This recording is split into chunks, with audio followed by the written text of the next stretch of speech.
Today on the American Truck Podcast, Steam recommendations and gifting have changed.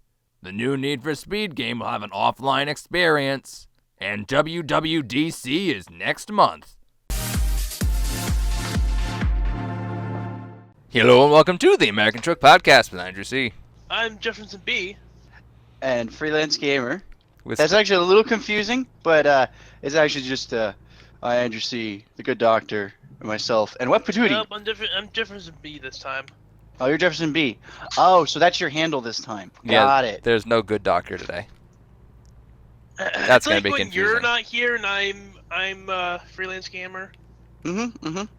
I don't think that's ever happened. I don't remember that. No, it happened before. Maybe Trust me, It's a thing. maybe once.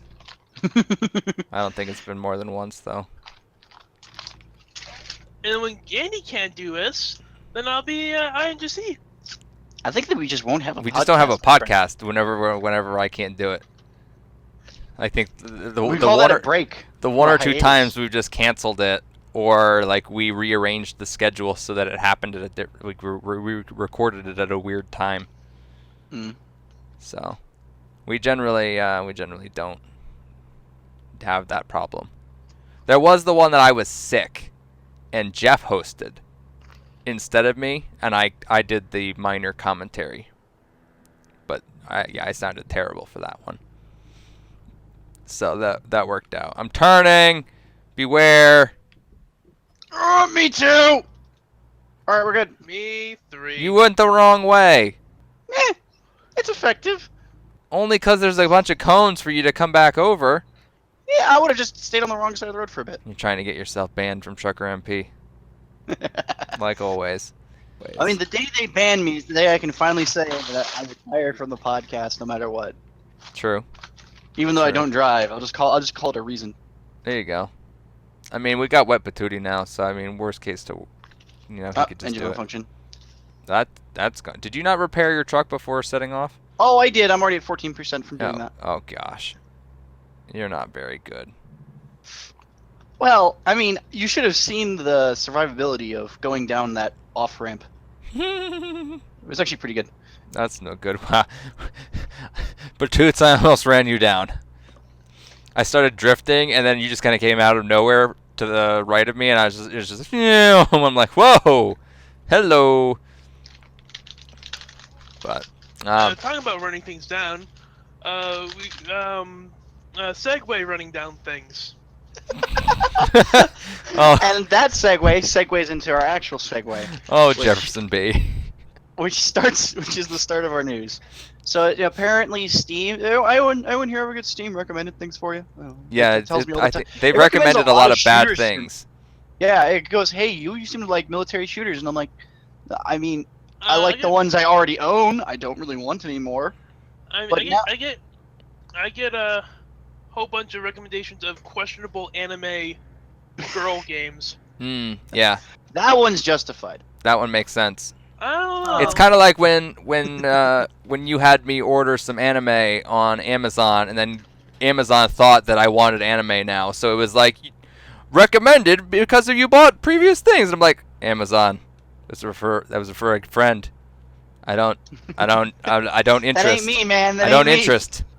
Well, now they're actually going to give you a reason why they're recommending. So it'll now show you why they're recommending those games for you. By the way, my personal favorite is when they recommend the game you already have. Mm-hmm. But it's actually like a version update of it, or it's they've changed something. Same game. Same game, no changes. That's always good. Oh Jesus. I see you played Dark Souls 2. You might like Dark Souls 2. Yeah, wasn't a good one.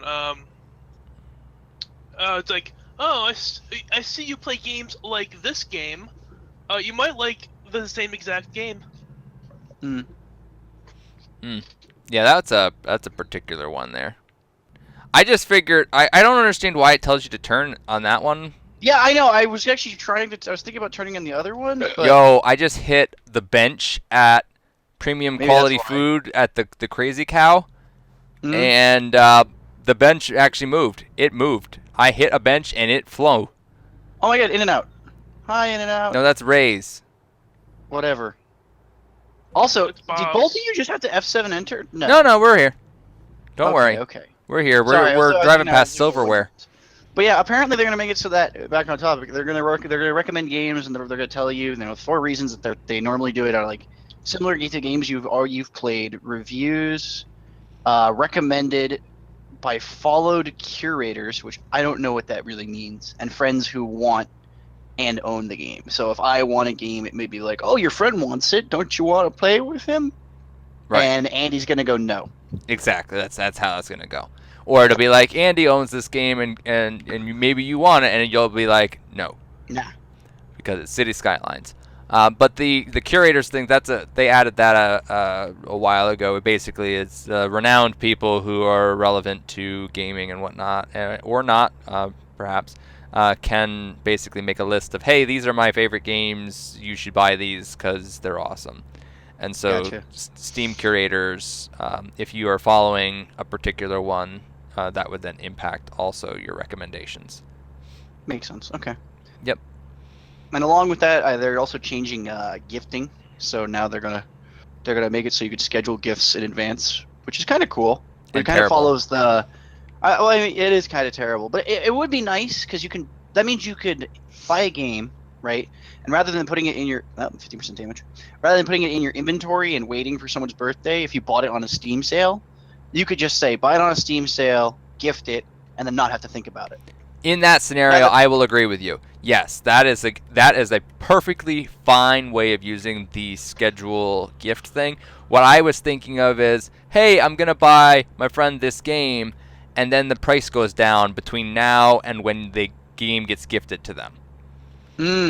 That's true. I mean, and that can totally happen, but I mean, that's the gamble you run by buying it early. Right. So in your setup of, hey, I'm gonna buy this game on sale and give it as a gift in 3 months, that makes sense. That's a quality use, good thinking. Not what came to my mind the first time was, I'm gonna buy this $60 game and then give it to someone in 6 months. Why would I buy this now and not wait 6 months in case it goes on sale and then buy it for them? Right. And I feel like there's certain games, like if you're buying a $60 game, it's probably something that you want to play with them, or if you're buying a $60 game, generally, to me, that's a game that I want to play immediately, or I want to be playing with others immediately. Right. Grand Theft Auto 5 was a good example of that. It was a great example of that, and then you got locked out. And then I got locked out. But still, it was a game that we both picked up, and then we played a good amount of, but I was willing to pay $60 to play it immediately, right? True facts. So I waited so long to play that game. I was angry and happy to pay up front. So they also, in addition to the gift scheduling, they're also setting it up so now if a person that you give a gift to declines the gift, it doesn't just go back to your inventory anymore. Now it'll actually go and refund back to the person. So if I buy Dr. Ubershadow a game and he goes, wow, that is crap, why would you buy that for me? He can go, no, I don't want that, and I don't have to pay for it.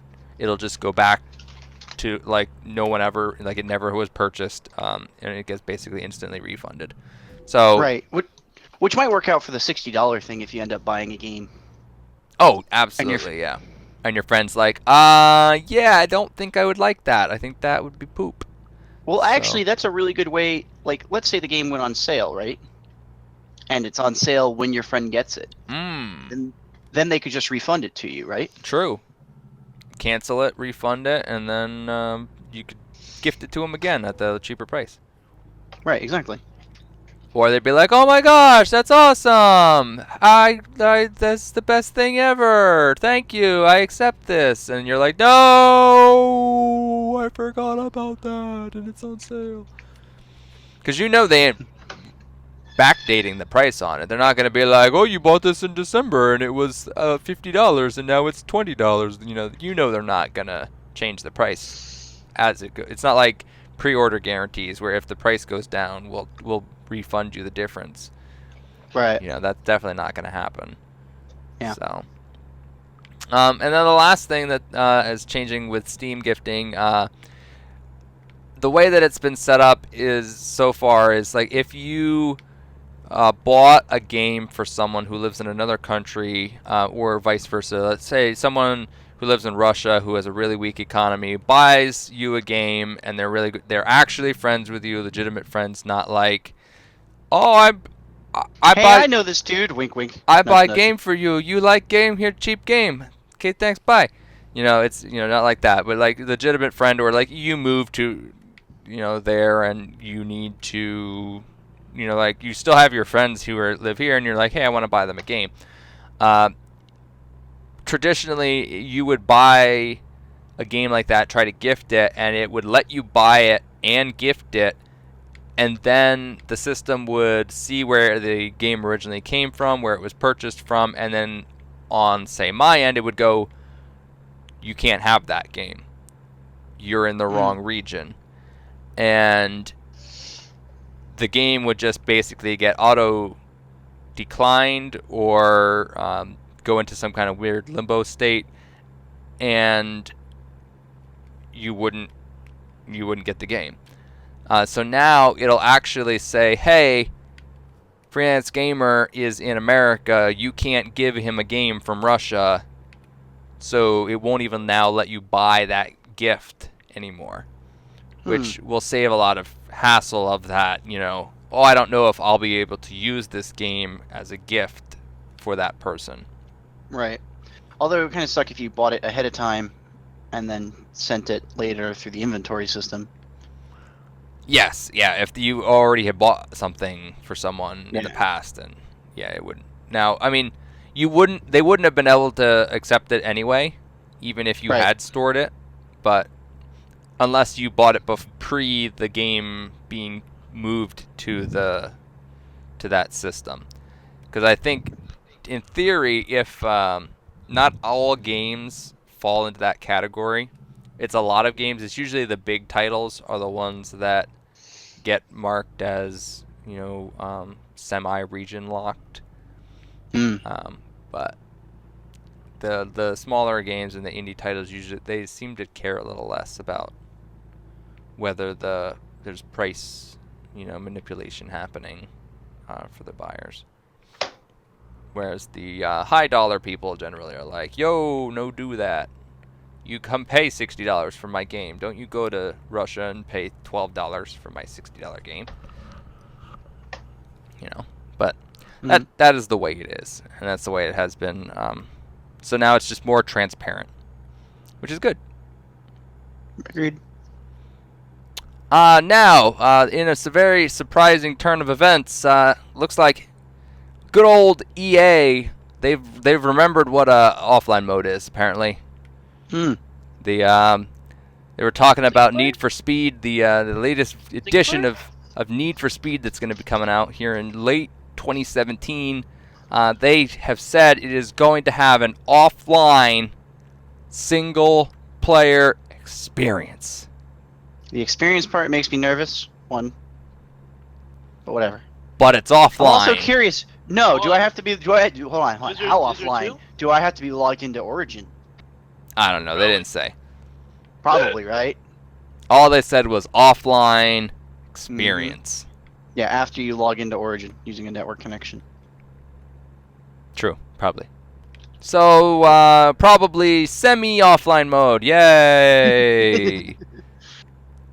I mean, but this is a kind of, I would say more this is a first for a game that's not got an always online requirement. Yeah, component. That's true. And EA is finally backing off of that, which is good. That means at least if you go offline because it disconnects, it won't cause any problems, hopefully, in your actual game. Or it will, because they're stupid. That one too. But we'll see. We'll keep an eye on that. See what comes of that, of course, as we always do. And last piece of news here is the officially WWDC, the Worldwide Developer Conference that Apple holds every year, has official dates now. It's going to be June 5th through whatever that Friday is. And, of course, the first day will be the Apple keynote, where they will release all of the details about different new stuff. Usually you can expect to see the next version of iOS, which should be 11, the next version of macOS, which should be 10.13. And there are also rumors of a Siri-based speaker, which would be similar to the Amazon Echo and Google Home and whatnots. And I don't need one of those. Nope. I don't. Got a phone, I've got a phone that does that already, and it does it. and I don't use it. And yeah, exactly. I don't use it. Someone was talking about that on one of the Discord servers I'm in, and they were like, "Oh yeah, it's gonna be this thing that's just Siri and and a speaker," and I'm like, I don't need that.